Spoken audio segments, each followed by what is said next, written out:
Hello and welcome to Thought for January the 11th. Our readings are Genesis chapters 20 and 21, Psalms 23, 24 and 25, and Matthew chapter 13. And our thought is, all the days of my life. What is really special about Psalm 23? There are several popular hymns based on its words. Are these just words?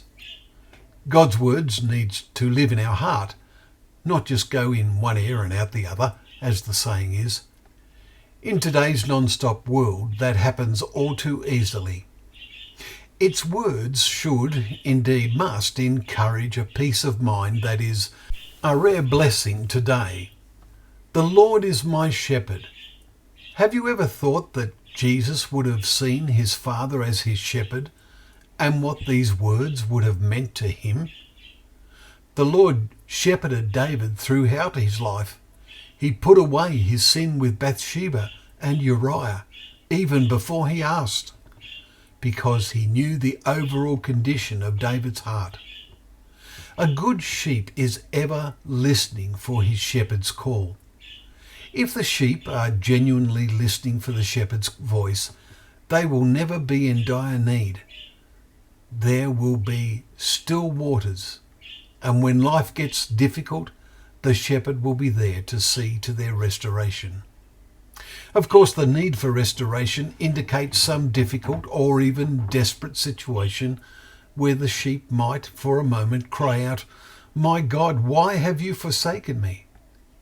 We read this at the start of yesterday's Psalm 22. This surely indicates David had some moments of desperation before his greater son used those words and then gave the climaxing cry, "It is finished," in John 19 verse 30. He leads me in the paths of righteousness for his name's sake, we notice in verse 3. Notice it is for his name's sake. It is because we bear his name. We belong to him. If we have taken on his name in baptism, we already dwell within the embrace of his loving care.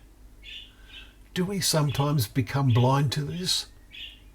Even though I walk through the valley of the shadow of death, I will fear no evil, for you are with me. Verse 4. There are few, if any, who have not experienced valleys. But it is the valleys that help us to appreciate the high hills and the vision they give to us. Life that is lived on a flat plain provides no vision. What are the rod and staff that comfort us? They are symbols, we suggest, of strength and support, and the control that, when needed, possessed and given by the shepherd. How marvellous is the vision of the last verse. Surely goodness and mercy shall follow me all the days of my life, and I shall dwell in the house of the Lord forever. Well, thank you once again for joining us for Thought for the Day, where together we can open up the pages of God's Word. May that Word thrill us and enlighten our path as a lamp does to our feet,